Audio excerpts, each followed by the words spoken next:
Hello, everyone, and welcome to the Galactic Family Podcast.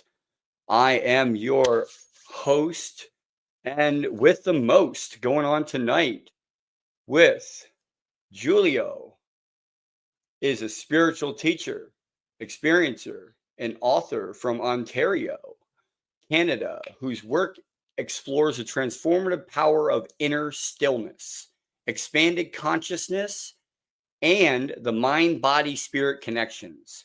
His teachings center on the truth that life beyond fear, chaos, and constant mental noise is not only possible, it's accessible through the awakening dimension of inner presence. A lifelong intuitive, he guides others in developing their own psychic abilities, higher awareness, and direct connection to the subtle realms. His books span deep inner healing to extraterrestrial contact, including Your Inner Healer, Open Your Third Eye, Challenge Your Thoughts. Your Highest Vibration will be his newest work, which is Your Highest Vibration, which will be arriving January 8th, which coming out soon, January 8th, 2026, and expanding on his message of elevated consciousness and personal transformation. Through private sessions, group teachings, and ongoing field experiences, Jiulio shares a clear and grounded pathway to awakening, healing, and consciousness evolution. You can learn more at Jiulio Consiglio at JuulioConsiglio.com. I'll put that at the bottom of the screen here for everyone. Let's pull my co-host George up on the screen here, and we'll pull up Jiulio here as well. Hey Jiulio, how you doing, Jiulio? I'm great. How are you guys doing? Nice to see you. Cool. Welcome to the Galactic Family Podcast, and let's settle ourselves in. It's going to be a bit of a roller coaster today, and we really appreciate you taking your time out from your hectic schedule to come in and talk to us about the history of you and your insights into the phenomena, contact work and spirituality, and that kind of merging area, which is very predominant at the moment. So Jay, should we just wade straight in, or Yeah, let's wade straight in. Julio. Jiulio. I keep saying Jiulio. All right. Sorry. All right. Jiulio. Before writing, teaching, and contact, what was the very first moment in your life when you realized that you were different, you were connecting with it? As far back as I can remember, as a child working in my dad's hardware store, I remember my mind always being silent, but I was never fully aware of the silence. So it was around the age of 7, and as young as that age, I began sort of peering beyond the veil and having experiences. So it was a very young age. Okay. Could you share some of those experiences? Was it like looking out the window, dream state type of thing, or was it like time slowing down, those kind of things? I'll give some really sort of. I think a lot of people experience these. So I've talked and written about shadow beings. So the shadow people that people experience. My first experience, I was about 5 or 6. I was at the top of the stairs at one of our stores. We had a couple of stores growing up. And I remember seeing it darker than the dark at the bottom of the stairs, and actually had no fear. I remember sort of picking up an energy from it, and I let out an expletive and came storming down the stairs towards it, and it sort of hightailed. So Cool. Those. I can briefly talk about what they are, because when you have a deep understanding, you can lose the fear surrounding them. Mm-hmm. Mm-hmm. Okay, my cat on command has just come in. Yeah, I mean, there's different reactions to strange things, isn't there? And I think kind of right there, you said there was a sense of no fear, and I ran towards it to find out more. So a naturally curious young man going towards the unknown. maybe this is a theme or a concurrent theme that's run through your entire life so far. So yeah, moving on from the hardware store and those original kind of instance.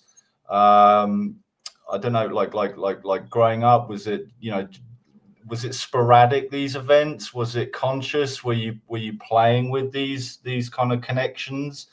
And also just describe for us like that inner quiet, that inner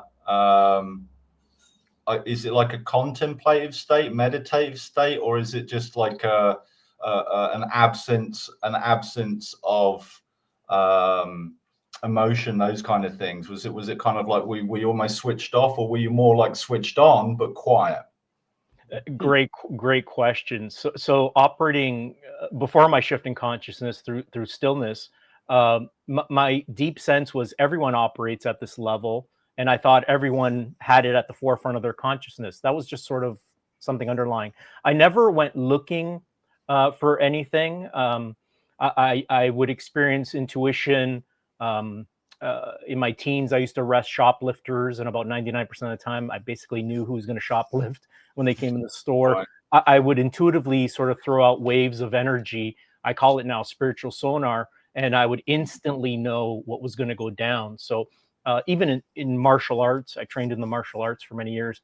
You sort of can pick up on what the opponent's going to do. So it helps you that way. Now with stillness being at the forefront of my consciousness, the experience is essentially the mind is continuously silent because you're connected with the highest self.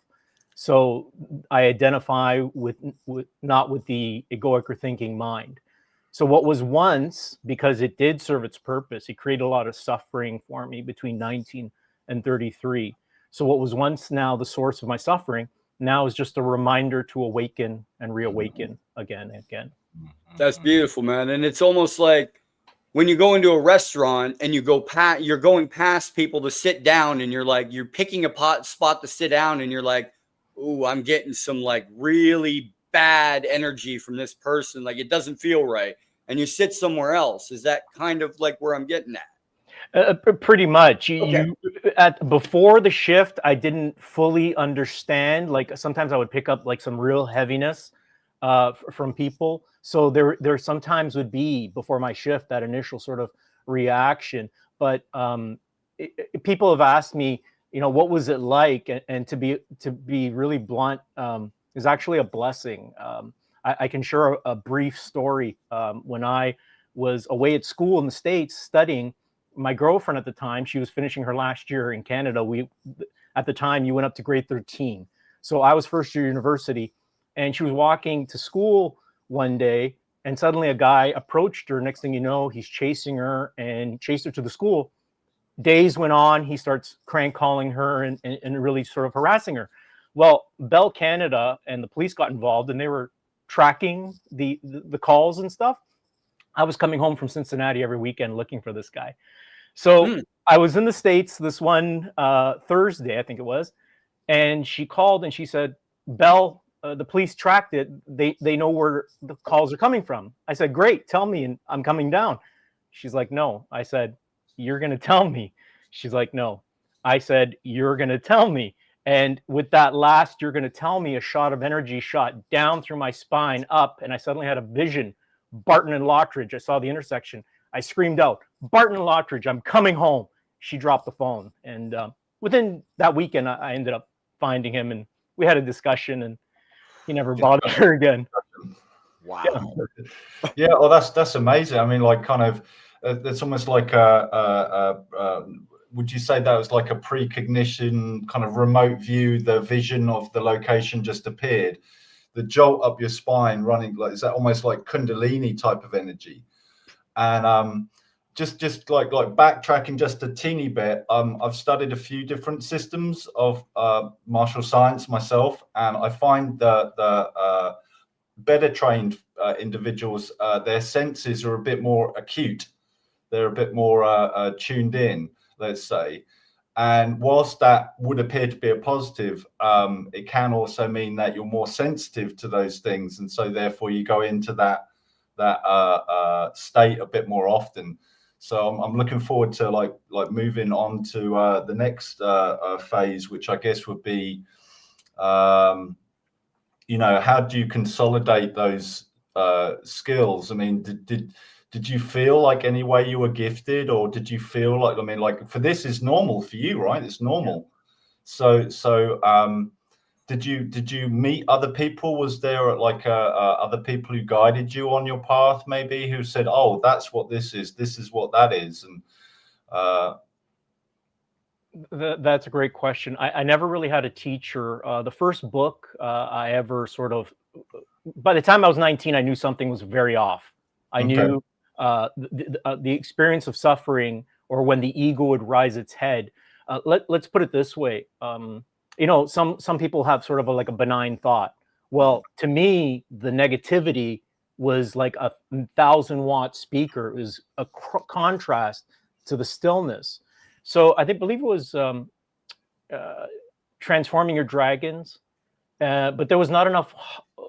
You need two elements. You need white hot desire for transformation, and then surrender. So the desire wasn't there yet. I hadn't experienced enough heat and enough pressure to make the shift in consciousness. But when I read that book, I'm like, you know, it's interesting because I'm reading the book and my mind is already silent. I'm again ignoring the stillness, which is the key to everyone's sort of personal evolution and transformation.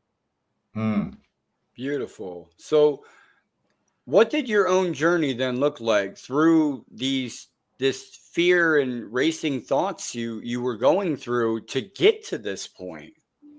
That's a great question. So between 19 and 33, I experienced some pretty heavy and profound anxiety. When it would come, it would just come on hard. So I worked in dentistry. So in dental offices, there's a lot of fear. 99% of the time, I could keep it at bay. But when I can't really put this into words, how profound the pain and suffering was at my third eye. The heat and the pressure for those 14 years of the ego trying to overtake me, I can't put it into words. So there was that on a daily basis. And then sort of the depression that comes with it, because the ego would convince you that's the only level of consciousness there is. So as I graduated hygiene school, so I was about 21, 22, my oldest brother was diagnosed with cancer, and he was a correctional officer. We trained for years in the martial arts. He never smoked, he never drank. So that had a profound impact on me. He died about a year and a half after that. So that really had me contemplate death. Fast forward, I graduate, and I get married to my high school sweetheart, only to see that marriage crumble 15 months later. So the universe is getting louder, experience is speaking to me. And the following year, so after that divorce, I was given a cancer diagnosis. Now you would think that was enough heat to wake me up. Still wasn't there. So on this particular evening, it was the fall coming into 2005, I went to bed and I was suddenly awakened by a very negative energy presence hovering over my bed. And I looked at my sheets, and suddenly the sheets were being pulled off me. So I wasn't afraid. I was shocked that something I can't see could do that, could manipulate material. So I sat up, told it to take a hike, went downstairs, said a few prayers, and just tried to go to, try to rest. I was at the dental office the next day. I worked 12, 14 hours. I taught and I worked clinical. So I get up the next morning and I get to the threshold of my bedroom and it's hovering. I could feel it. It's very negative. So I tell it to take a hike. I'm being polite here, and jump in the shower. And I essentially called out. I said, "You got a choice." I called out to God, source. I said, "Either show me another way or take me out, because I've had enough." So fast forward about a week or two, I'd been staring at a book by Dr. Daniel Amen, of all names. Dr. Daniel Amen, Change Your Brain, Change Your Life. I didn't get past page 60 or 62, one phrase. And it went along the lines, when you allow negative thoughts to go unchallenged. That struck me. So on this particular day, November 7, 2005, I had a patient cancel, did what I normally do, jump in my car, drive a few blocks, and just sort of chill and relax. The book was on the passenger side, And the instant I began to reflect on that phrase, not a male, not a female voice came audibly up through my chest.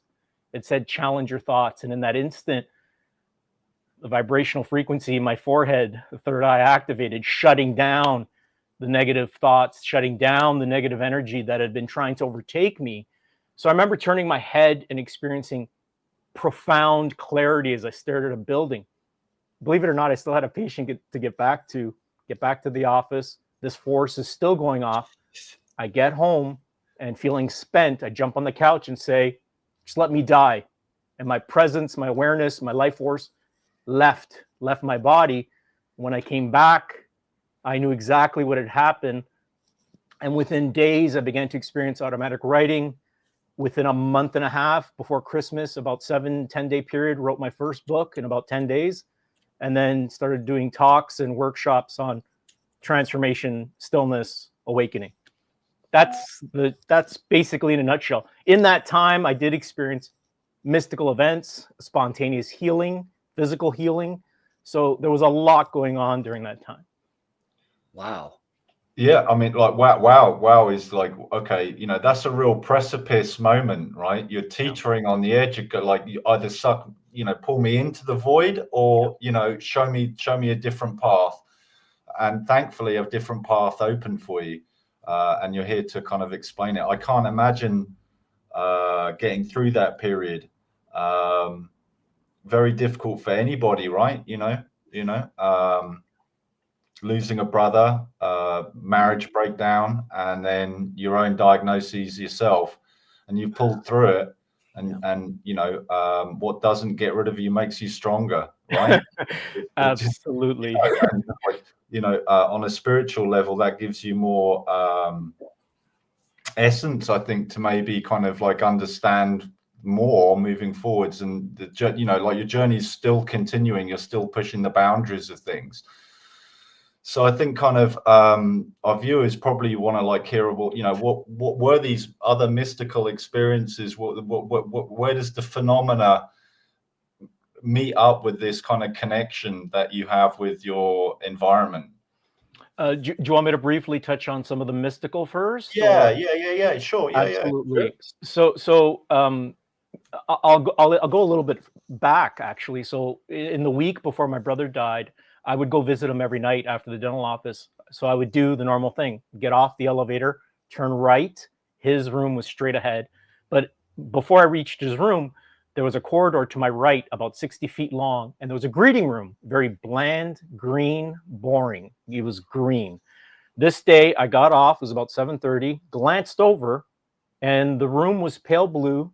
I saw a statue of Holy Mary and roses all around the wall. And I got into the room, and I said to my sister, Jerry, I go, that's beautiful. They turned the greeting room into a chapel. She goes, what the hell are you talking about? We go back out, and it was a greeting room. It was gone. So the whole dynamic of the room had changed to your vision. So you were seeing a different frequency of reality layered upon that room. And I've come to realize she's one of sort of my main, I'll say, guides. She's been there for me. There have been some times, boy, she has let me know what's ahead, and it's been astounding. But the woman he actually married, she wasn't very sort of faith-based or anything like that, and there's nothing wrong with that. But again, maybe a day or two after that incident, she was feeding him because he couldn't feed himself, and suddenly his eyes darted to the corner, and she looked and saw a vision of Mary. So quite profound. And I think I had another sort of my brother's friend's correctional officer sort of mentioned something similar to that at the funeral. Okay, and then moving past that, and then with the being on that void point where with your own diagnoses, and then going through treatment or whatever through that, and then having this the terminology in this arena is always tricky. So I'm going to use the word break point, and I mean break point of there's only so much the human psyche can take before it just goes, you know what, I'm either done or show me something else. And thankfully, you know, the powers that be out there showed you something different. And then when you had that, I'm going to use the word revelation, I guess, that kind of deeper connection with third eye activating, kind of spiritual awareness energies and sensory capabilities on top of growing up with those experiences as well. So being more receptive to those things. What kind of things did you encounter? And I think, you know, in this podcast, you know, we're going to be moving through to some UFO stuff later on, but I'm curious about kind of paranormal as much as I am of. I mean, is it paranormal? Maybe it is normal. Maybe it is normal, and the normal people just don't witness it. You know? I totally get that. So I need to sort of give a little sort of background. The first thing is, number one, we think the two worlds are separate. They're not. They're all around us. These entities are all around us. They're just out of sight, out of mind. Depending on how close you are to your inner being, will tell you how much you can read the room. It does become quite automatic, like reading a book. So I'll briefly discuss that spontaneous healing, if you'd like, and then I can get into how I almost bought a farmhouse and I realized it was haunted. So so in the it was 2005, yeah, 2005. 2005, and right. I'd been experiencing sort of downloads and things like that. On this one particular Saturday, I was meditating just in deep stillness at my sister's house. I was waiting for a townhouse to be built. And I suddenly had a vision of me staring at myself. So I'm standing and there's wheelchair bound me. And I put my hand on the wheelchair bound me on the forehead. And I'm observing this through stillness, but I'm seeing this vision and I'm healing myself. And then suddenly I have a vision of a red brick wall with ego spray painted on it. And I see the wall completely crumble. And suddenly I get this insight, since I've healed my mind and my body, I am healed. And in that instant, at like a basketball-sized energy, my inner being, the soul, bounced up and down inside of me. The tears that rolled down my face burned my cheeks for 3 days. So that was just the emotion and release of realizing I'm healed.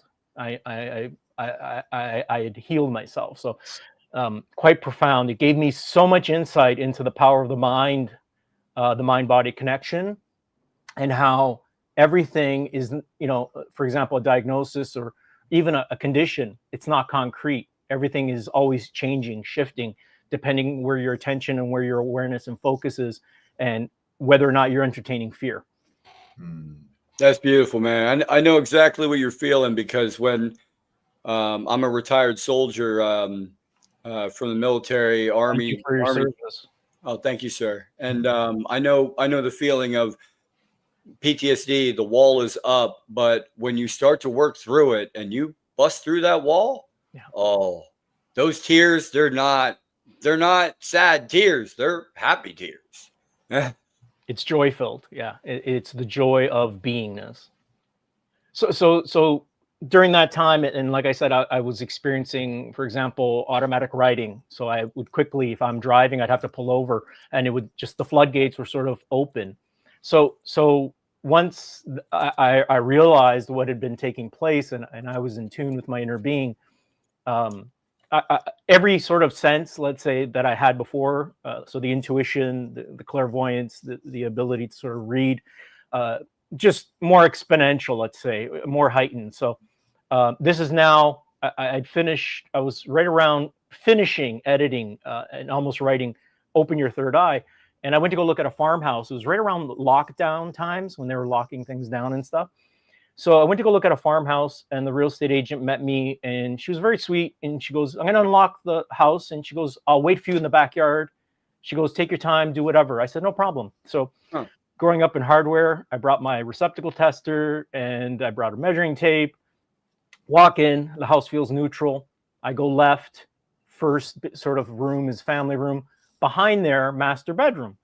I stroll into the master bedroom. first thing I notice, I turn the lights on, it's still very dark. Suddenly I'm bombarded with hate, anger, fear, death, the smell of death. I like the farmhouse so much, I'm ignoring it. I'm like, whatever. So I go to the rest of the house, neutral, and I go to the backyard and I said, I'm going to go back to that room. I feel like I'm being guided back in there. I noticed she never went near that room. So I go back into that room, and now the energies that I encountered the first time were exponential. And I thought briefly, I could probably do a clearing, but this felt so raw. And I don't even want to stay here for 5 minutes, let alone any other time. So I called out to her. I said, did someone die in this house? Did someone die in this room? Again, she didn't say anything. I go out to the hallway. She's wearing a V-neck and she was red. And she said, I'm selling the house for my best friends. Both parents died in there a month ago. So it's quite... Did you end up getting the farmhouse, and did you clear the energy from that room? I ended up not buying it. There was an issue with the sort of the property line in the back, and there may be future issues. And I thought, well, with the heaviness, I mean, it was such a deal too. But I decided to pass on that one. To pick up on that energy and then directly ask the question and then get the, it's like, okay, yeah, I'm being sensitive to those things, a sense of emotional history locked into the fabric of the environment, Yeah. And then, have you ever had any, do you know what psychometry is? Are you able to like get an object and sense its kind of history at all? Have you ever looked at doing that? I mean, the automatic writing, yeah, the remote viewing, like if you want to call it that, from when you were younger in your teenage years, and then having the ability to sense history is almost like I think, correct me if I'm wrong, psychometry or is the picking up an object and knowing its history. So, I mean, like you could argue the room is the object in that case, but I'm intrigued to find out more from you, like more kind of like expand on like the different things like moving forwards. I'm still working through the kind of the hard knocks that you've taken, and then kind of getting to this point, and then it's like, okay, I've got through it. I found this inner quiet, this inner stillness, this peace within that is enabling me to sense these things. And then like it's like a different level of awareness, a paradigm shift in awareness, going from kind of like the mundane walking around in a trance, going to the supermarket, now you're like picking up vibrations of everything. Interesting. It's a centered. So before the shift, not that it would move me so much, but you wouldn't fully understand what was going on. Now you're so centered. You're no longer being impacted by your environment. You are impacting it with your high vibrational frequency. I should have answered this, but you had asked, so what goes on in that quiet? Is it like a void, or is it? It's basically unconditional love, but there's wisdom, clarity, intuition, understanding. Now I fully realize strength that one cannot even begin to really, because it's a strength of source. Your vibrational frequency really is what shifts things. I lived in a haunted house for about 5 years, right after my shift, actually. And I was awakened around 3 a.m. I was still working in dentistry, even after the shift for a bit. And I was awakened to the chattering of teeth. So I fell asleep in the family room, in the living room. And when I turned around, there were 3, I'm going to say 5.5 foot cloaked beings coming towards me. The word that I described them as very frenetic. They were just sort of vibrating back and forth. First thing I do is I sort of sit up, and I'm like, really? So I take a pillow and I just sort of swing it, goes right through them. So I get up and I charge towards them, and they just vanished or dissolved in my consciousness. So this is what I think is just important to mention. When you approach them with an understanding and no fear, there was really nothing they can do. And I had other things happen in that house, but as long as you're not reacting to what's going on, they really can't play with you. So They can't. a level of self-control, but coming from a place of understanding and calm. Yeah. So it's like a playful nature sometimes, like if you notice, because I'm not going to mention the name, but I'll just say part of the story that she had some kind of incident in her house where her toothbrush had gotten bitten on. Yeah. And I was like, okay, the toothbrush is there. You brushed your teeth, everything's fine. You wake up in the morning, you're about to brush your teeth again, and the toothbrush itself has been bitten on, and you don't know how. The door's shut. Like, what? Is that like the playful, like, haha, we got you? Or In this instance, like in this house that I lived in, those three beings were, their goal was to try to place terror in me, and I was completely unmoved. I was more like, you want to do this at 3 a.m.? Okay, no problem. If you could cast your mind back to that time, do you think, like, I know this might sound a strange philosophy, do you think they were instructors in some form to get you to, you know, to like, okay, we're gonna put the fear and terror into this person, right, to test his mettle, to test his soul power? You've kind of batted it away, and they've dissipated. yeah. And then is there tuition that, if that makes sense? Is that, like, to be philosophical about it? That's such a great question. Everything that happened, it wasn't an accident that I moved there. When I wrote Open Your Third Eye, I was actually going to write just a paranormal book, because that's how much went on there. My neighbor, I had a lot go on there, but my neighbor in particular was at the cemetery across the street, bent down. He was with his dog to tie his shoelace. An entity came up behind him, put his knee on his back. He was stuck there for 15 minutes. He started praying, but he was terrified. And I said, you got to, I said, I can't tell you not to be afraid. I said, but if you can approach it with some understanding and not be afraid, they can't withstand stillness. They can't. It's sort of like eating something. It's indigestion for them, in a sense. Right. It's like they need it's like an energy for them to feed off of. Like, I've heard from many people that, like, sometimes they come in to scare you. It's what's the word? Loosh? Is it loosh? Yep. That they feed off of that energy. And if they don't get it, they're like, oh man, this guy's, and they go away. It's energy attachments. So just to shed light, the shadow beings. So when a person dies, we shed the two densest aspects. We shed the physical body, and we shed the ego, the darkness. That is attachment in and of itself. That's why so many of these shadow beings, you'll see them around cemeteries, they're attached to the body still. So that's not our true self. That's just an identity that we take on while we're here. But that is what is roaming around. So I often say, as beautiful as this world is, it's also a spiritual dump, because this is where where the soul goes after, in a higher vibrational frequency, another realm. We leave behind all that is not us. So yeah, I think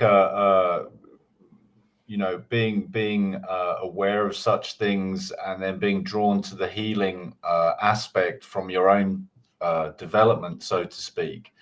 I think, you know, having met a few healers in my time, not many, not like obviously there's medicine, physical medicine, then there's kind of like different aspects. What was the one girl we were talking about, George? South America, in the tribe that she puts her hand. Pachita, yeah. Pachita. Yeah. Well, I mean, what I'm saying is that kind of like they say every blessing is also a curse. So if you're blessed to be a healer, you're also cursed to heal. You can't stop yourself. You have to go out and do this. It's like a drawing, a calling. So that can cause problems with absorbing different energies of people who are sick or ill, or having a hard time, or listening to stories can be quite, you know, it takes the, you know, to get around that toll that you can take, I guess, from spiritual healing and so forth. takes a certain level of connection to some, like you say, the source or whatever we want to call this. Yeah, I like talking about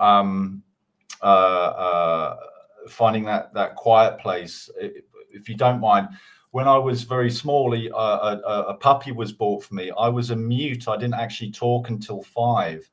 But I always had my elder siblings knew what I wanted without me saying anything. But my connection to my dog, we would sit and just be. You know, it was just like a quiet silence of just understanding.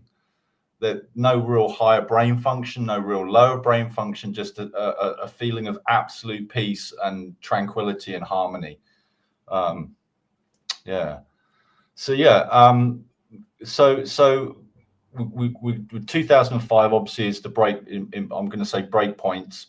I think it was multiple break points. I don't think it was one. I think it was quite a few you went through. Yeah.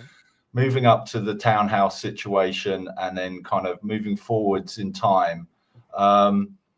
You know, how is your journey connected with other individuals who are like having paranormal events, or how did your network of connections to reality, if that makes sense, to, you know, how did you know, we're all drawn on a path, a journey, destination's the same for everyone, I think.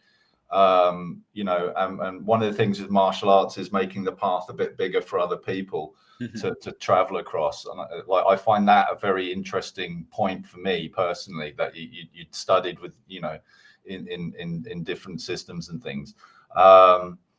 So I guess kind of like logically, the next thing I'd want to know is, well, you know, these events of knowing things or having flashes of insight or visions, these kind of things, did it increase in frequency? Was there lull points? Was it, you know, quiet for 3 months and then you had like 3, you know, like, or is it now, is at this point in your life going, you know, thinking back, is it like a constant now? Is this just like a how can I put it, you know, enlightenment would be a flash of aha, and then, you know, but, you know, to be in a constant state of enlightenment that's quite rare. That's quite rare to have that, you know, like if you don't know something, then you do know, you have that aha moment. That's the enlightenment. And then you move on to the next thing, waiting for the next flash. So to have this kind of like, I'm going to say it's almost like a monk-like state of understanding. Moving forwards with that, tell us more about the journey, like what other things that you've encountered. And I don't know when Jay wants to bring in okay, when did you start seeing objects in the sky, things moving around near you that you couldn't really say was an aeroplane or a helicopter or something like that, or a satellite? When did that start occur? When did you become, has it always been there? Was it after 2005? Has it increased in frequency? Those are all great questions. I'll just briefly touch on the enlightenment. I often say, even in my writings, enlightenment is only the beginning. So even my initial shift in 2005, I'm sort of like leaps and bounds, just the understanding that takes place. Because as you're operating through stillness, I would say, like, say 98% of the time, you're just silent. And it's just when something needs to be revealed to you, whether it's something, you know, a heads up or a direction to take, or now with the phenomena, it happens in that moment, in that hour that I'm back there with them. And that, but even during that entire time, and this is very important to mention, as I'm observing these objects, these things transform in front of me, my mind is silent and I believe nothing. So it's important, you know, they've made it clear to me in my writings what would be the purpose of revealing ourselves, for example, en masse, when the majority of people don't know who they are yet. We would just be another distraction. So I don't get distracted by it. I'm there, let's say that 30 minutes or an hour, and, you know, nothing really moves me during that time. I feel their unconditional love, support in that moment, but you're not creating, this is important, you're not creating more beliefs. That's what's important about it. So I was finishing up writing Open Your Third Eye when October 8th, 2020, I stepped out in the backyard. I finally sort of really began to hang out with my two neighbors, Matt and James. And it was dusk. And within a few minutes, the first object appeared. It was 6:43 p.m., a hula hoop shaped object, about 10 times the size of a hula hoop, no form of propulsion. I recorded it and I let out an expletive and I said, "What is that?" We watched it cruise on by. My deep sense now is they used something, I can't put it into words how gentle they've been with this whole unfolding. Like, yes and no. It was sort of baptism by fire, but very still to this day, gentle in a sense. And I can expand on that. 5 minutes later, I'm facing the northern sky, and now I know it to be triangle because these objects change. A tic tac came flying through the clouds. This is now 6:48 p.m. and I've posted that on social media, and I have James in the background, and I go, "What is that?" And James goes, "Yeah, there's a lot of weird stuff starting to happen." And then fast forward a few nights, and that's when the black triangle first appeared as a very 3D looking craft. All right. Well, let's. I'm just wondering if it's your modality of being, which has called these in to say, hey, Jiulio is, is of a different wavelength to, kind of that stillness, that silence, that quiet within. So we can quite happily now go, well, we're here. And maybe initially you were like, okay, wow, what's that? But now is it like now you're like, oh, okay, just don't worry about that. And people are like, whoa, what's this going on? I will say there is elation that takes place because there's a remembering and a oneness taking place, an experience of oneness. There's humor at times. I'm going to say 95%. That's the black triangle, by the way, in energetic form. It responds by powering up. I've probably recorded over 200 encounters of just, you can't see it, and it's responding by powering up. And there's the odd time it doesn't, or it'll go lights out. I burst into laughter because I'm not attached anyways. So it's just a reflection of their humor. But yeah, that's the black triangle in energetic form. It took me a while to figure out that these things transform. There's a lot more to what I'm seeing. These ships are alive. They're consciousness based. So this actually reminds me of I actually got a hold of someone, but before I tell you who it was, he had a question for you about your videos. Okay. He asked, this is a question for you, sir, from him. Ask him if they are flying west to east. And that's the first question, west to east. If they're like going from west to east or east to west, or what direction are they going first? They come in every corner of the backyard. And I have one encounter that just went viral, triangle. I'm recording it. It's late night on Instagram. And it actually does an abrupt maneuver. So it's cruising about 400 or 500 feet. And all of a sudden just boom, boom, zigzags.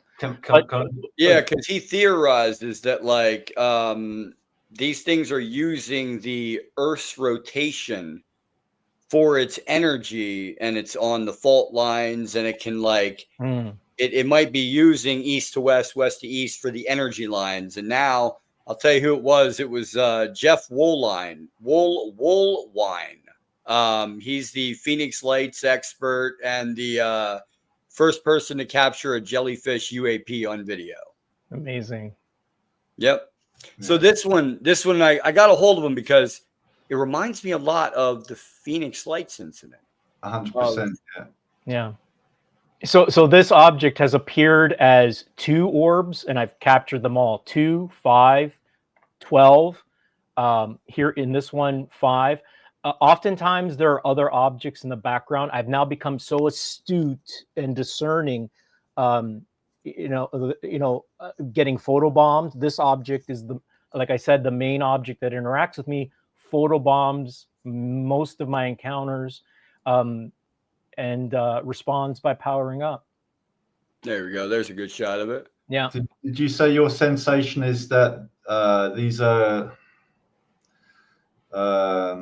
consciousness driven? And like, I don't know if like have you had any like insights into within the community of UAP UFO?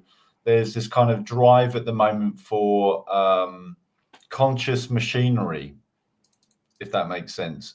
So is your sense when you encounter, when it's in your environment, that these are conscious things operating alongside your own consciousness? That's a great question, and I sort of have to explain this because it was a process of me fully understanding it. They're so limitless, they've had to break up what they can do in different encounters, and I really am grateful that my two neighbors, Matt and James, are with me. So middle of October was the first encounter with the triangle. We're in the backyard, clear night, crisp fall. I suddenly get the vibrational hit to move away from them. So I move about 15 feet. And as I move, I get the vibrational hit to look straight up, and here's triangle coming out of the east about 200 feet as a very 3D black triangle. I locked eyes on it, had an instant remembering, and I noticed gray pads. I called the guys over and I go, guys, come over. Matt goes, is that a flock of birds? I go, focus, like with a real sort of like, wake up. And we watched it cruise for about 10 seconds towards the southwest. And then we were just sort of like amazing because it's not supposed to be there, right? Mm-hmm. Fast forward into the new year. So that was 2020, October.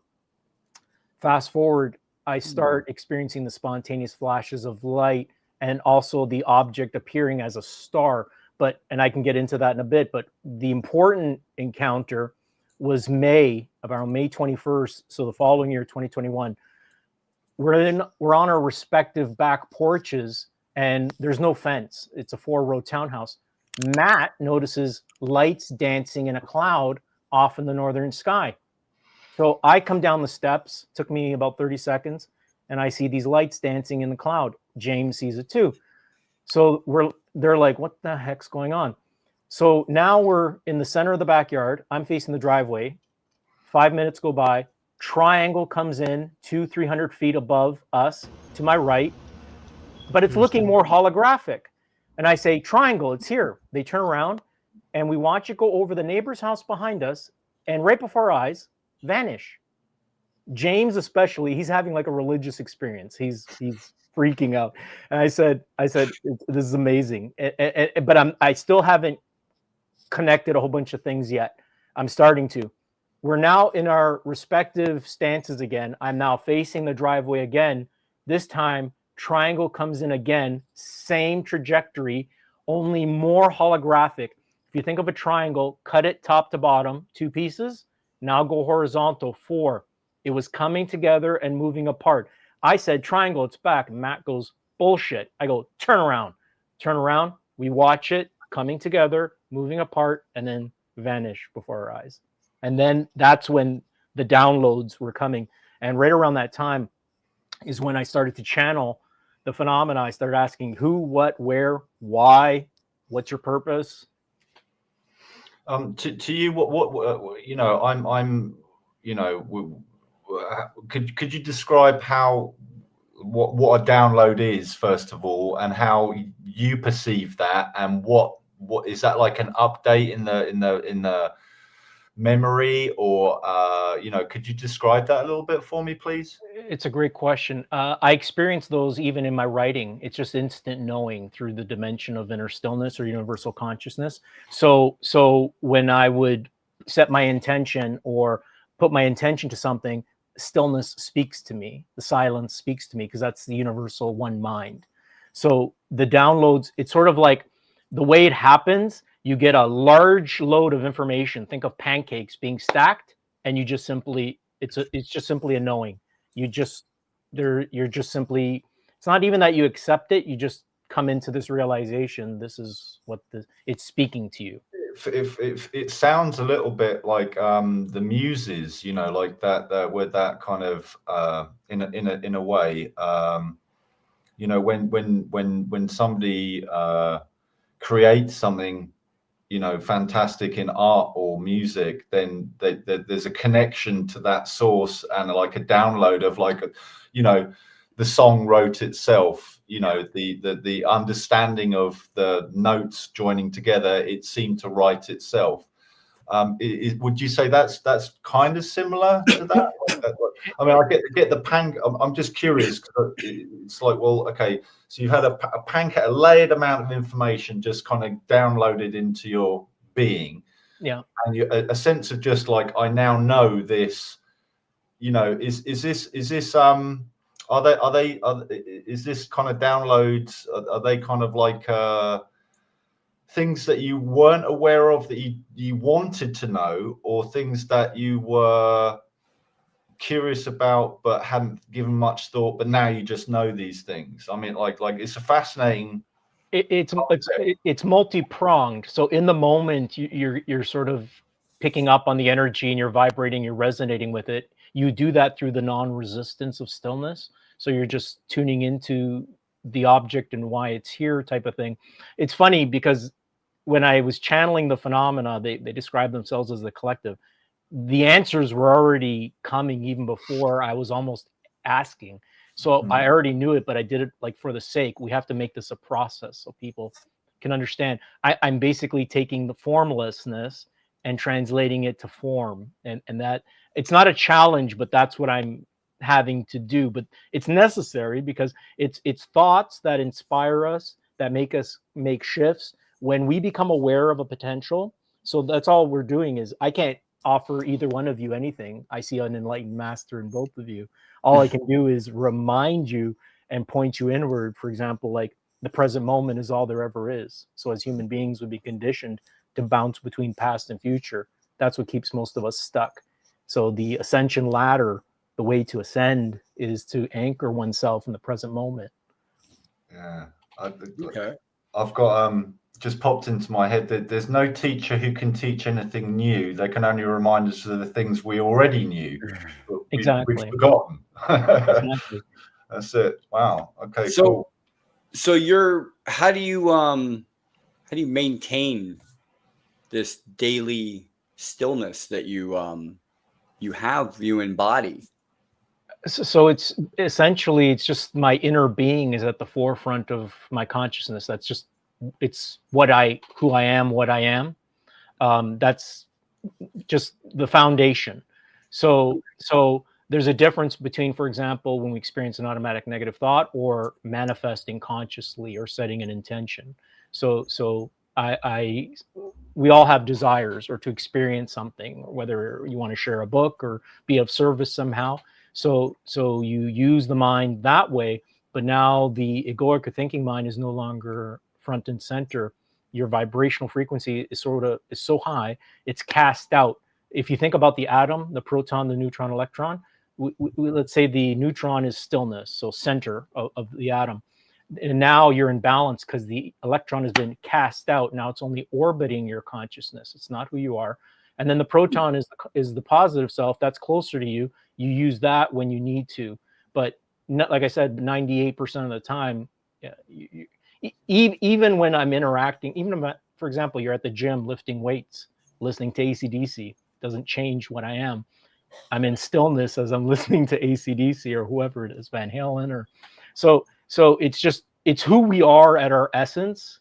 And enlightenment is a destructive process. So nothing has to be added. It's actually everything we've taken on as human beings, is conditioning and limits. That's what we need to shed. Okay. Beautiful.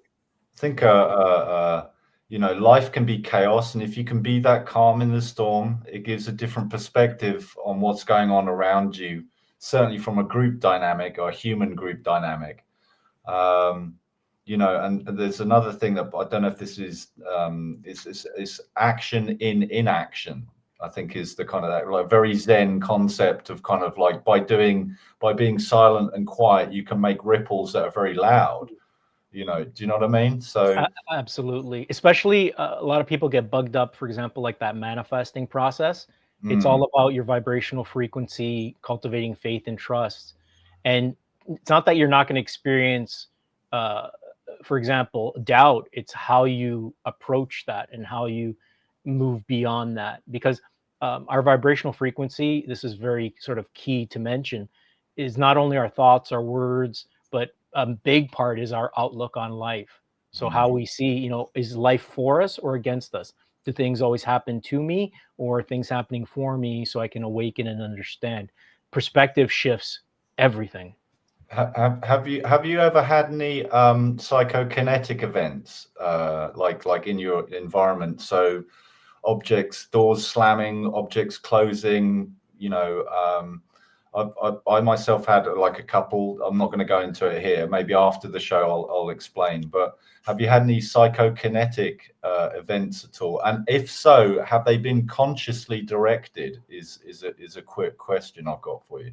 That's a great question. Well, I do at times affect electricity. You notice the room that I'm in is sort of flickering somewhat. Yeah. That happens. There have been several times when I've walked into a bookstore and I've had a book dance off a shelf and just sort of fall in my hand. Literally, comically, like just. I've done dowsing. I do dowsing sometimes if I want to help a friend, let's say, focus in on an answer, but I can manipulate that just by setting an intention. But this is important, sort of, I think, to mention. So I mentioned like enlightenment is only the beginning. We have potentials within us that are just off the charts. And I've dabbled into the Sasquatch phenomena, and I've had one experience when I was in California, but there was a great documentary, I believe it was A Flash of Beauty, where the two gentlemen were driving. They actually saw this thing turn into somewhat, it was tall, turn into somewhat like an orangutan, become a ball of energy, and just gone, shoot off. So in other people that have had, very deep and profound encounters, the Sasquatch have said, you all can do all this. You've just forgotten. And it's true. It is true.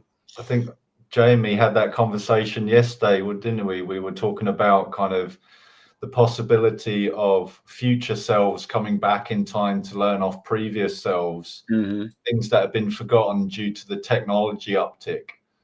So that kind of concept of merging with AI, merging with the machinery, and then forgetting our base instincts a little bit, and then coming back with the technology to re-understand the things that we maybe had a long period of time ago. That was beautifully said. The Matrix is somewhat of a documentary. Yeah. Wow. So when you're connecting with these, like this one that we'll put up on the screen here, I noticed now we were watching these. Like some of these I was like, it's not doing nothing yet. And then all of a sudden it goes whoop, whoop, whoop, whoop. I'm like, whoa, wait a minute. Like I couldn't understand. Are you asking it to do something, or are you watching it do something in this instance? In this instance, that's spontaneous. They are quite spontaneous by nature. Because I see it moves, and then all of a sudden you're trying to go with it, and then it's like, nope, I'm going back this way. Nope, the other way. Yeah. Now, I did post recently, again, on social media, the one particular evening, January 2023, I'm in the backyard, and a couple of instances where the one is I'm just recording already. This was actually October. And I said, can you power up? And a UFO immediately appears and goes lights out. There was also just a spontaneous incident where a burst of energy in the cloud. It's very noticeable. An entity or energy shoots straight up, does a loop-de-loop, and takes off. 8-second encounter. Yeah, this one right here. Here's the one I was looking at right here, where you're asking it. Yeah, that's triangle. Can you ever normalize it? Can you ever normalize this? Is this just like, oh, okay, they're doing their thing. Hey, look at that. It's doing a loop-de-loop. Okay. Place in this part of the sky. To me, it's normal from my awareness. It's still amazing. It's magical. Yeah, it's magical. You're reconnecting with friends. What you said, basically, with regards to past lives, so we as human beings, we will tend to think there's linear time, right? So past, present, future, but it's all happening now. These are, from one point of view, parallel future versions of us.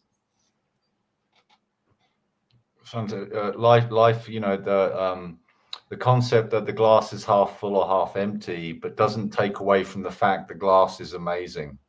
Exactly. I should mention this. I've posted the image a few times. September, I'm going to say 2021. There was a upside down sort of V-shaped cloud in the sky. I took a picture. It was casting a shadow. It's quite incredible. And I had a good friend of mine, Wendy Garrett, send it to a ufologist somewhere in the States. He still could not. Everyone was saying though, yeah, that's the firmament. Have you had any field investigators come out?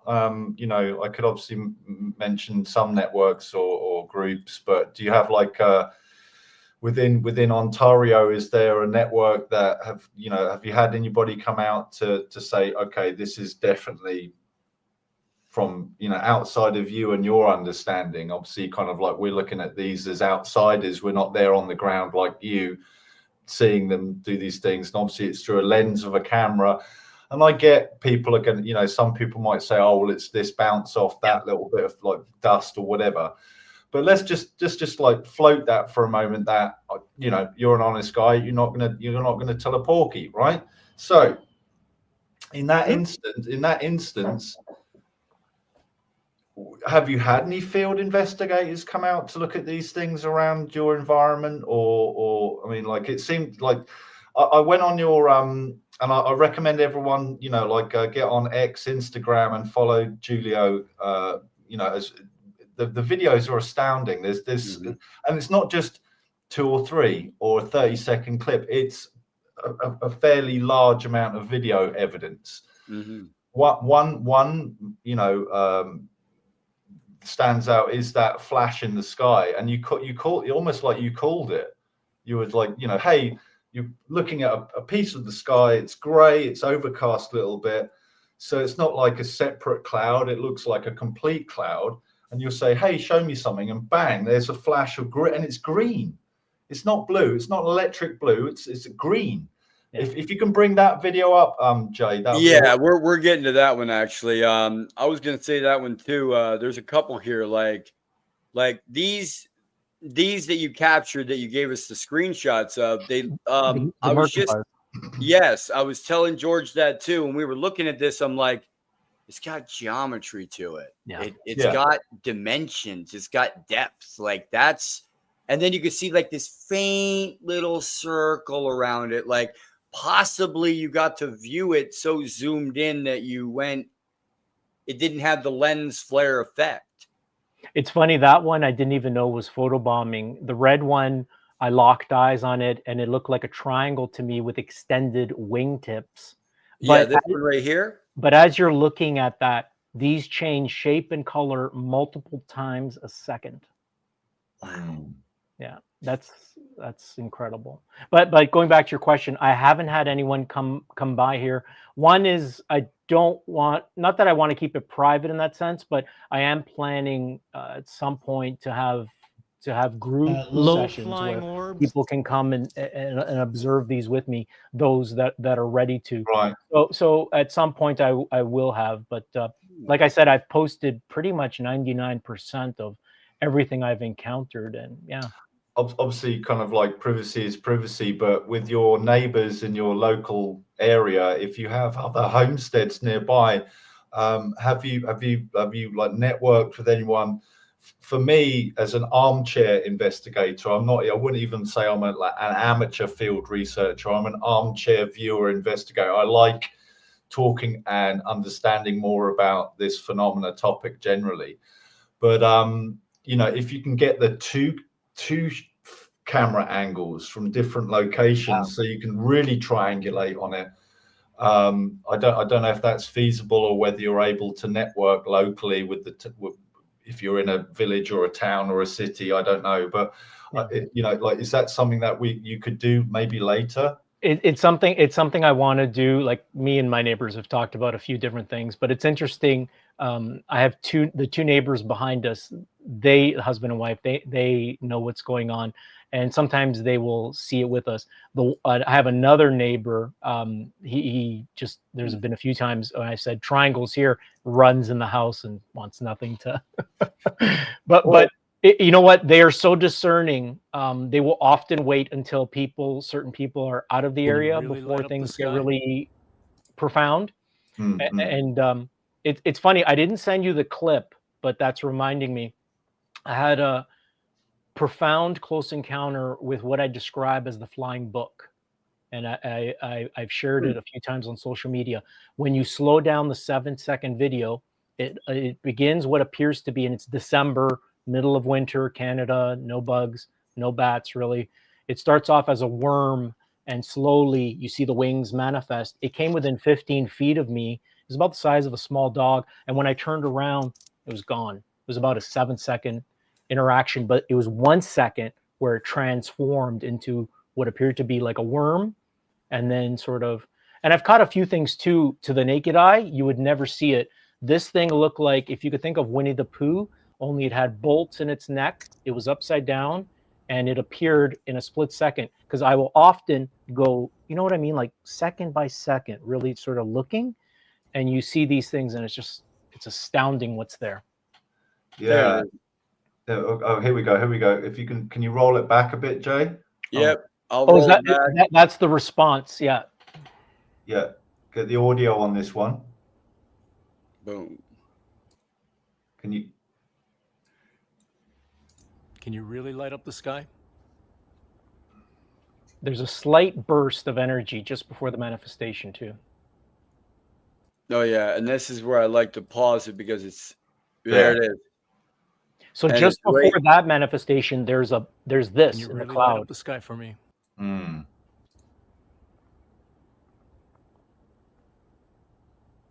It's very subtle, just above it where it's going to manifest. Yeah. Pulse. Yeah, I saw it. Okay. Really light up okay, I did see that. What's your with this particular one? Is this something coming through? I mean, for me, it's responding to you videoing it. You know, you're standing out there going, okay, let's see if we can get something. Show me something, and then there it is, almost immediately. It's not like you're out there for 3 hours waiting, right? Yeah. For the most part, they're in higher dimensional frequency. There was one summer, I got out of the car, something directed me to look straight up. You think of a garbage can lid, like those metal lids that are round, just sort of. It was size of a football field, and it was like a cloud, but I knew it wasn't a cloud. It was moving darker than a cloud, and then vanished in front of me, and it was like a 4-second experience. These things, it feels like these things are living. Can you really light up the sky for me? Like. Thank you. You know, I'm trying to think of a good analogy. Instead, I'm thinking of like a lot of us drive cars, vehicles, motor vehicles. We may be aware of an old TV show in the 80s with a talking car, and it feels like it's alive. These things are alive with the pilot as well, or maybe not, or maybe autonomous. I don't know, but you sort of blew my mind there, because I actually referenced Kit from Knight Rider when I was channeling the phenomena. So yeah. Really? Okay. Like Flight of the Navigator. Yeah. So the phenomena, I've realized through the channeling, they've been around me my whole life. It's just, you have to be ready when you're ready. You know, things take place. Yeah, I find that, you know, like,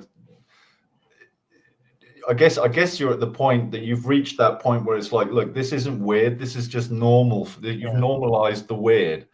So I'm curious now, if you've normalized the weird, what is weird for you? Is it just like there's more coming? There's a lot more coming. There's a lot more. There have been encounters that I've had that I haven't managed to record. But if you can think of like almost like a skyscraper, but it was diamond shaped.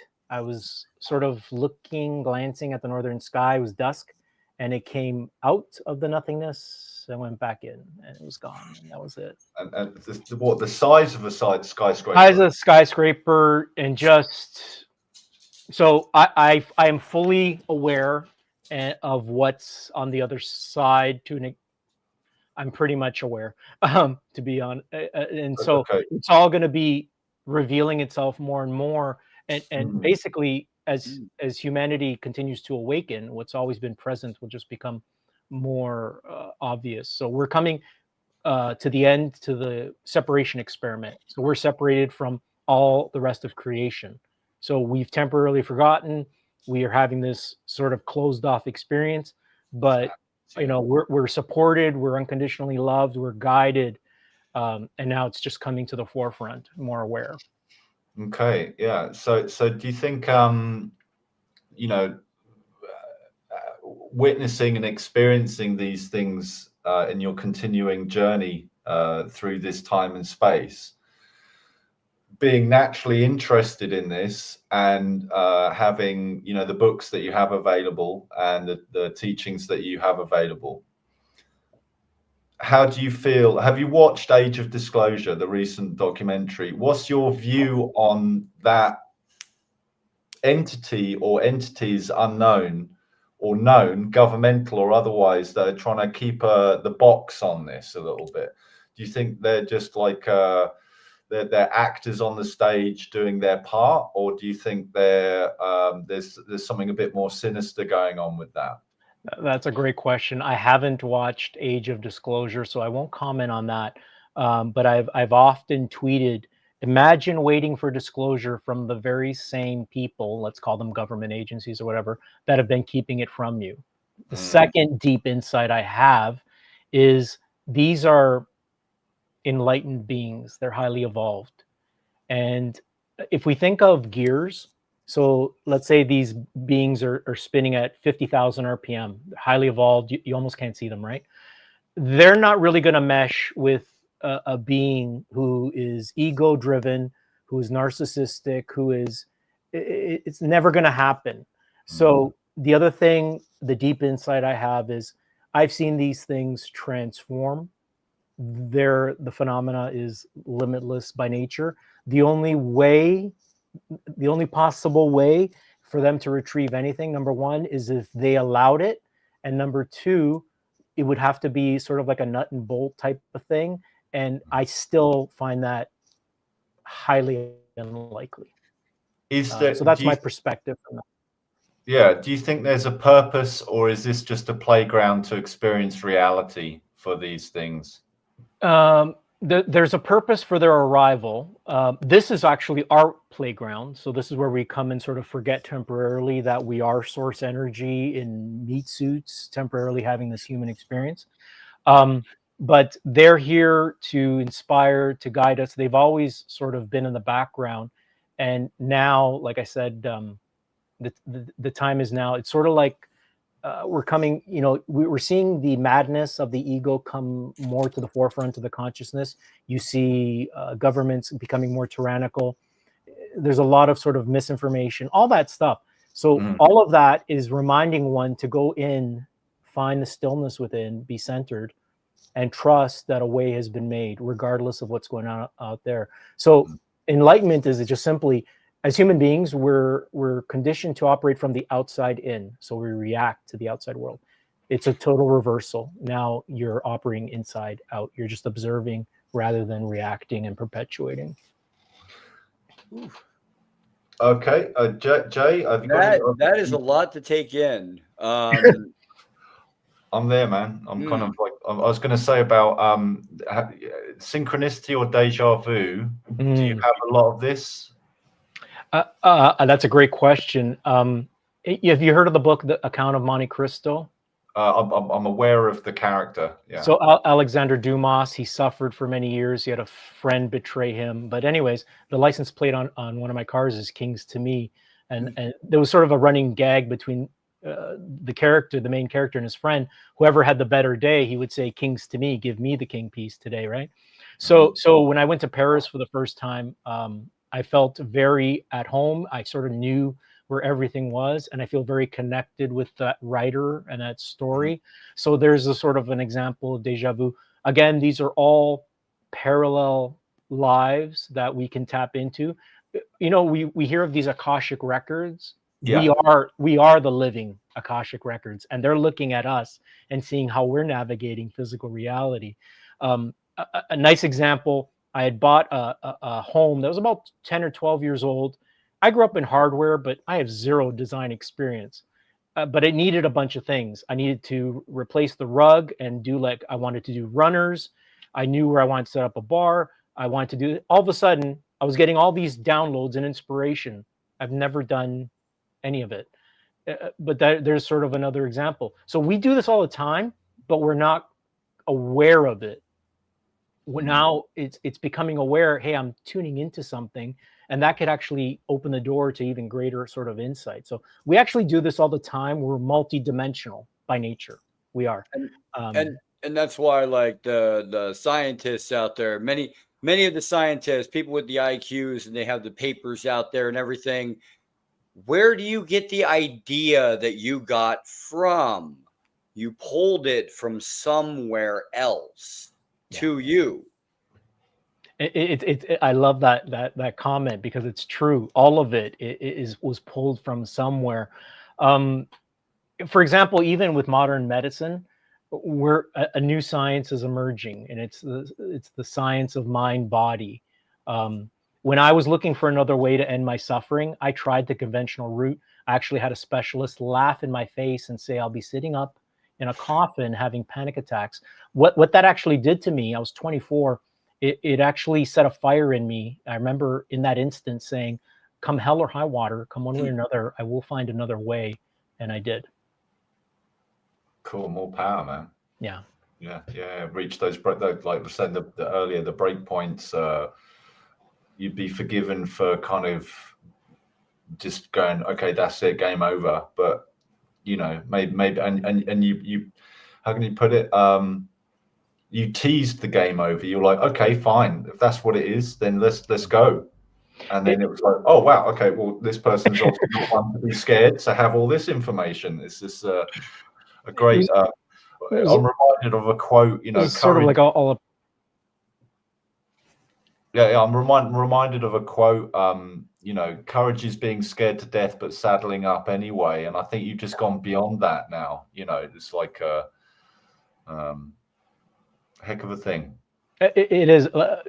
I'm reminded of my brother's strength. I remember training in the martial arts at 16. He was teaching me how to break bricks, but I remember him always saying to me, have an indomitable spirit. And that sort of always struck me. I'm just going to guess that's Taekwondo. He actually studied Goju-Ryu. Oh, yeah, I've done a little bit. But I did study Taekwondo. My cat's called Mr. Meowgi, by the way. Is it? Yeah. That's awesome. That's awesome. But he was like I said, he was to me like a beacon of strength. I've seen him knock people out with one shot. He taught me how to fight. By the time I was 15, I was sparring with police officers in the dojo and having fun, like really giving them a run for their money. Cool. So it's all mindset. It's all mindset. Yeah, but I think some of the tenets of the systems, having an indomitable spirit, never, you know, in the face of adversity, kind of just like pushing through and surviving and out breathing and just keep on going. And like, no matter what happens in life, you know, crawl if you have to, but don't quit. And it's you know, I've not read any of your works yet. I will get to that. And I think, yeah, it's you know, stepping back a moment and looking at, you know, like you know, this is Jiulio's life, and this is his development, and this is where he is now, and here's the UFOs coming in, and these experiences, and saying, well, how can I pass this on to other people, or maybe help them, assist them? So coming from a place of you know, wanting to help people. You know, if they're going through a rough time, maybe they're full of fear, maybe they're panicking. Recently, I kind of flew to South America to see my lady, and you know, I haven't flown in about, due to my martial science background, I like being on the floor and quite stable. I don't like being in a metal tube flying through the sky at 40,000 feet. So I had a lot of, and I'm also not that good with heights. I'll do it, but I'm not that good. So I had a fair amount of fear, and just meet it head on. Just kind of go, okay, fine. Like if it is, it is. If it's not, no worries. But during that flight, I faced several different terrors, like similar to your night terrors, I guess, or panic attacks. Yeah. I faced it quite a few times. Meditation helped, breathing helped, and seeing my friends' faces. And there's one of my neighbors had sent me a text just saying, "Be the Tao." Wow. Like that whole yin yang balance. Just be the Tao and just like kind of roll with it. That really helped. A great way to alchemize fear is just a little bit of insight. This is a world of relativity. So there's going to be negativity. So because there's negativity, there's also the light. There's the light within you. So the way to approach fear is, one, we can react to it and thereby perpetuate it, or as it presents itself, recognize that it's illusory, that it's the dreaming state.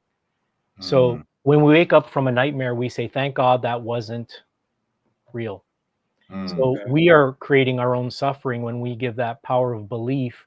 And you create enough momentum. When I did, it got to the point where it actually became dread, but there was perfection in that, because without that heaviness and contraction, I wouldn't have sought to seek another way and to awaken. So all of it had a divine purpose. Imagine looking at all that turmoil and adversity and saying it was a blessing, because I could not have been now of service the way I am. So going into like your service now with other people, without giving any names or anything like that, what kind of things are people? What was the biggest thing someone came to you and said, "I need help with this"? Ooh, I could share. I once did a distant healing on a doctor overseas. I can share that if you want. Sure. So we're coming up to our Canadian Thanksgiving. It was October a couple of years back. My brother-in-law was over, and I got a frantic email from a mother saying that her daughter was in medical school, but she's now sort of homebound, suddenly gripped with fear. Oh, wow. So I put my attention on the daughter, and I quickly realized something had formed an attachment on her. She wasn't being herself anymore. So I told the mother to relay this back to the daughter. And I said, tell your daughter tonight, as she rests, as she sleeps, I'm going to meet her in her dreams, and I'm going to transmute whatever is sort of attached to her. And so that evening I did what I did with my intention, and sort of united our frequencies. And the mother, the next day, she's back to being her old self and back to working out and stuff like that. I also had another friend that came to me for a healing, but I tend to, when someone does that with me, I will, that day before we do a one-on-one, I will connect with their energy, and I start sending really high powered energy. So she asked me, she goes, were you tuning into me? She goes, I was feeling high all day. And I said, high in what sense? And she said, just elevated, and it was maintained, and it was, and I said, yeah, that was me. I was just sort of connecting with you and preparing you for what was going to happen. That's beautiful, man. Yeah, and we all have that potential. It's just knowing that you have that in you. I'm reminded of the Maharishi effect of kind of like mindful tuning in, meditation on your environment, and spreading kind of like happiness and calm. Although the data geeks will say that the actual data of lowering crime in certain states in America isn't high enough to warrant. But if you look at the data, I think it is clearly evident that focusing on things and sending good vibrations can definitely assist and help people. And then like force of conviction and willpower as well. I think also generates a good vibration and energy to kind of lift them up. So I know people balk at the ideas online of just saying thoughts and prayers, but if you actually think and pray and like really touch into that inner core, it can help, it can assist. That was beautifully said. If you say it with a knowingness and then let go of how and when, that's the key. Just let go, because if we think of the present moment, it's pre-sent. Source knows everything we're going to choose, even in the future. It knows, because there's no separation. So when you start acting and embodying, let's say, a healed being, one who is wise, one who is clear, one who is unconditional love, one who is forgiving, you can transcend many wake-up calls. And then you're not operating through fear. You're trusting, because you're now aligned in the present moment. You're not, see, the future has a lot of uncertainty, fear, worry, sometimes excitement, the past, sadness, regret, guilt, and that's how the ego operates, just bounces between the two. And that's the contrast we need, but it's also can become the catalyst for our awakening. Cool. Have you ever, oh, sorry, George. No. Go on, Jay. Have you ever found out what their purpose for interacting with you is? Have you ever asked or been maybe thrown an image or something that you might share here? That's a great question, Jason. So they're essentially preparing me, number one, for direct contact, but also I'm sort of serving as this intermediary, sharing what I'm experiencing. I've had well over 2,000 encounters. Every single one has been peaceful, uplifting, joyous. Is it possible for someone to have a negative experience? Absolutely. But I will say, if you're operating through fear, or if you sort of, you approach anything, you could approach a shadow being either through fear or awareness, totally changes the experience. One person will say, it was nothing, I transmuted it in my presence. And the other person, I ran the hell out of there and I got out of there and I never want to go back to that house, for example, type of thing. So I've heard that before. Yeah. I've had with MUFON, I had a case I was working on, no names given, but it was a very high-ranking officer in the military was moving in Pennsylvania, and he was in the U-Haul in front, and the wife was in a car behind, and they both looked over and looked above this hill and saw this like portal type thing opening above this house, like. And the husband says, I saw the portal open. It was like this bluish teal type of like neon around it. The wife was like, no, it wasn't like that at all. It was like boxy looking on the inside. Like I saw the ring, but as I looked in through, it was like all boxy, like it had geometry to it. And I was like, oh, that's so weird. Like, you're so close, but you're seeing two different things. It's like the phenomenon says, this is what you shall see. Yeah. I see that as almost like a two-way. Everyone, and there's perfection in this. Everyone's operating at a different level of awareness. So you have that, and then you combine with what they want to show you in particular. It's just, yeah, it's amazing.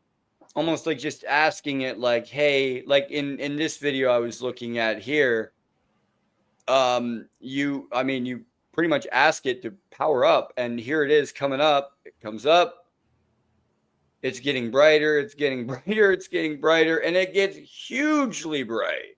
Yeah. I've observed several dozens of those. There have been times I have 30-foot, 35-foot trees in my backyard. The triangles come in pure light, about 200 feet, and then goes lights out. They're, like I said, they've been very gentle from one point of view, also sort of baptism by fire, because they knew I could handle it, but direct contact, that's inevitable.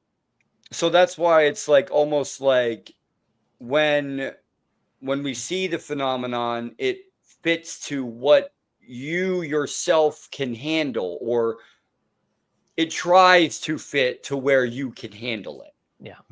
Yeah. Okay.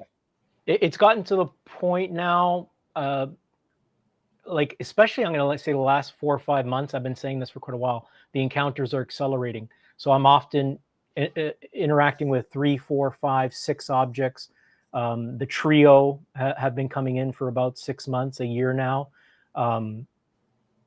Triangle powering up, and then another object catching my attention in the northern sky powering up, and then a third one behind it. So they're just sort of, they can read us like, just as a person who is intuitive can read energy like a book. Just imagine from their level, so they know what one is ready to they know our intentions. They can look into our heart. They know everything. Yeah, and it's also I bring this up too. It's like the double slit experiment. You're not focusing on something, and it's just waveform, but you sit there and you focus on it, and it directs itself somewhere, like to a certain point. Yeah, it's actually quite heartwarming to. Personally, I've been in a space recently where I've been looking at the phenomena, kind of going, "What's the intention here?" There's some evidence where that fear response results in extremely bad things. And we could talk about Linda Moulton Howe's Strange Harvest, and you could get like worse and worse if you want to go down that route. Then you kind of got the military hardware applications, and also defense against. So I've been thinking about intention quite a lot recently. I don't know if you want to talk about focused intent or focused intention coming from a place of silence and quiet, within.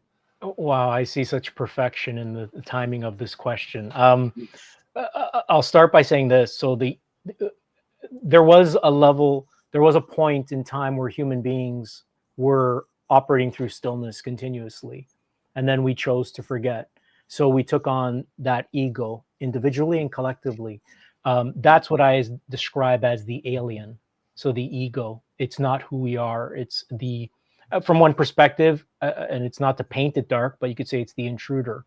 So it's the one that hijacks our mind. It's what has hijacked human beings. Yeah. So from one point of view, we could say humanity has already been sort of taken over in that sense, but its time has come up. With regard to, how we refer to them as aliens, if you approach it though through universal consciousness, there's only that which you know, and that which you remember, and that which you have forgotten. So I give this description in Cosmic Contact. If we look at, for example, sharks look very alien to us, very alien sort of way of being, the way they can breathe underwater, but we don't see them as alien because we're so accustomed to them. They said, they don't want to be sarcastic when they say this, but they say, that's how you're sort of seeing us, but you don't see these things as, because you're accustomed.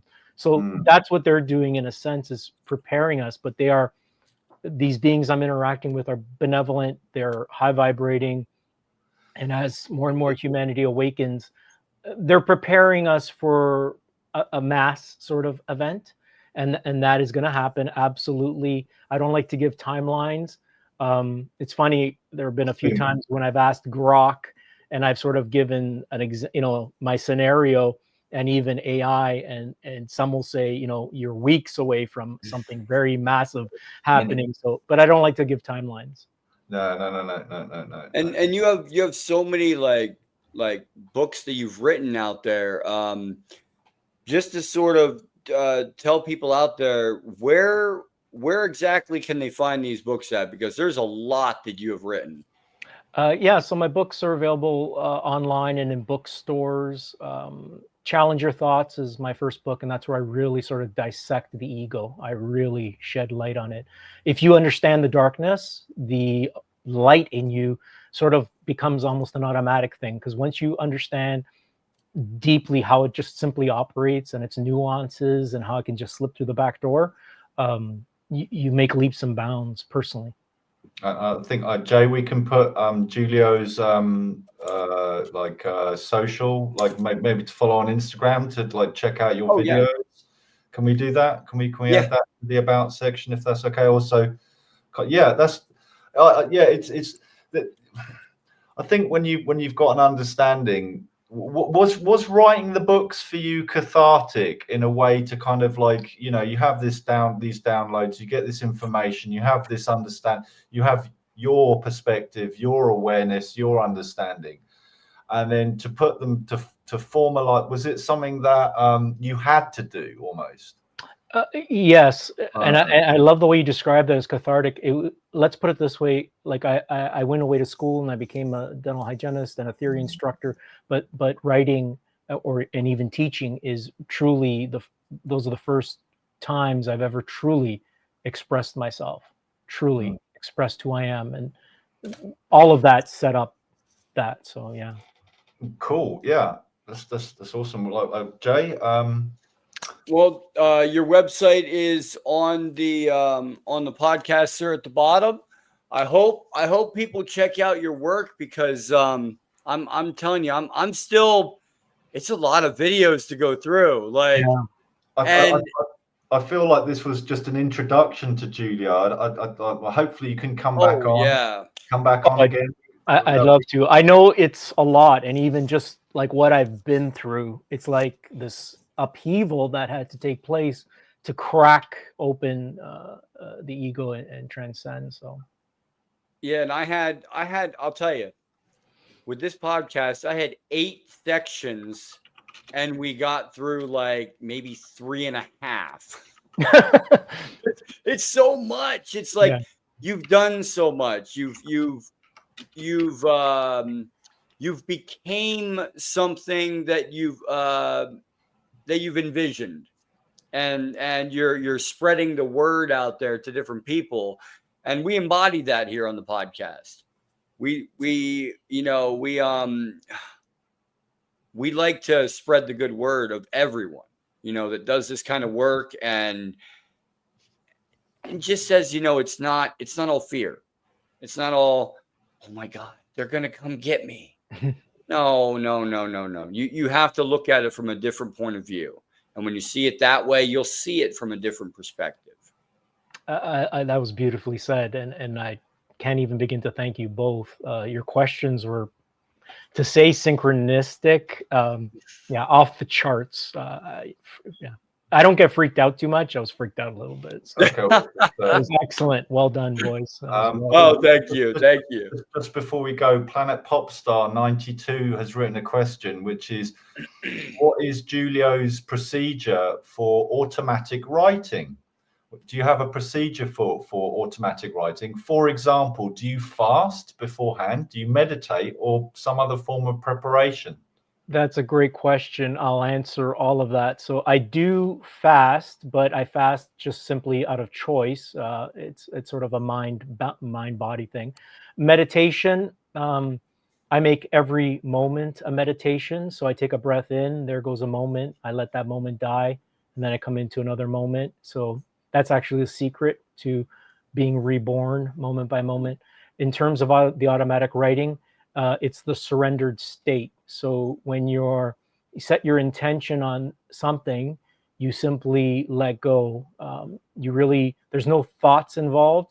You're just simply allowing, if that helps. So you can have the initial idea, okay, I want to write about this, but then you need to sort of align with that energy and let it speak to you. I always say wisdom is a one-way street from the high self to the local or conscious mind, to the me that you guys are seeing here. So thank you for your kind words to us as well. That's appreciated. Thank you. Thank you. Yeah, thank you very much, sir. And we will be sure to continue to push out the good word, and we'll have you on again. We'll do another podcast, because I know we've got a lot of sections to go through. I got more questions.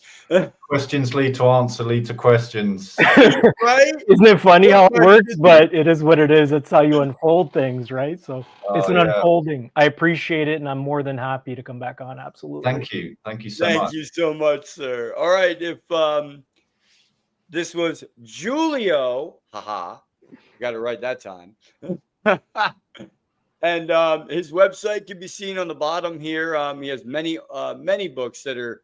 I have to pick one up and read it. Excuse me.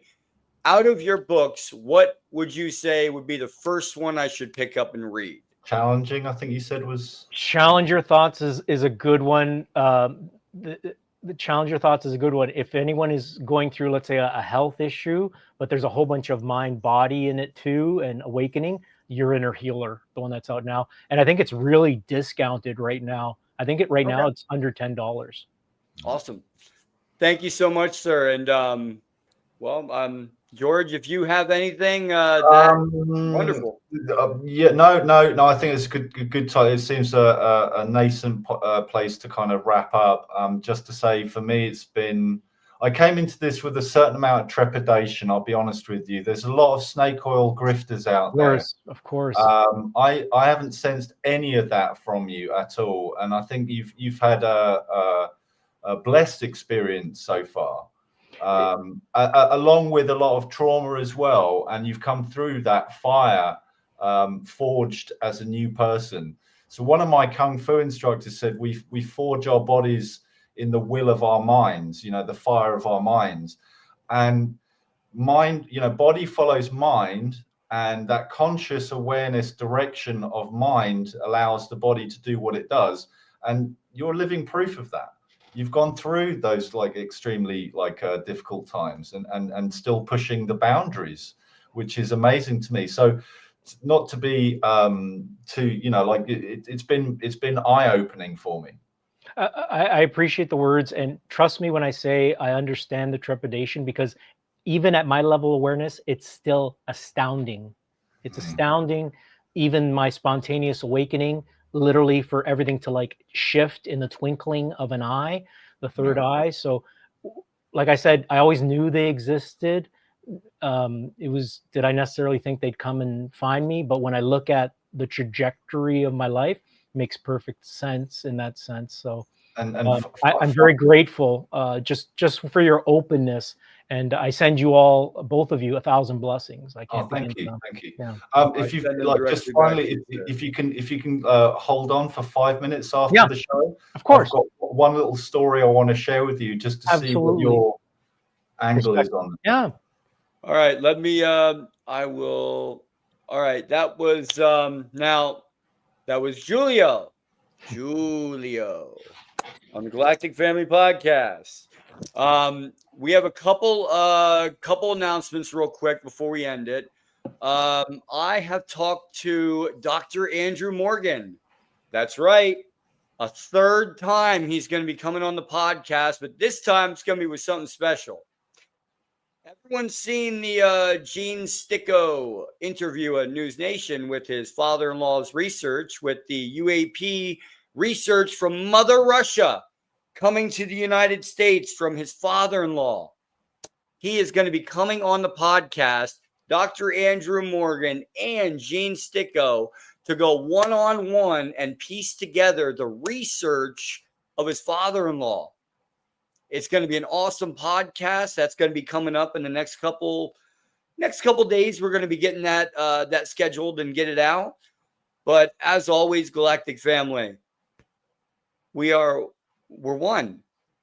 And as I say, the quote of the podcast is, we humans are all one species, born of Earth, to spread peace, love, and understanding throughout the galaxy. Thank you all. Have a great night.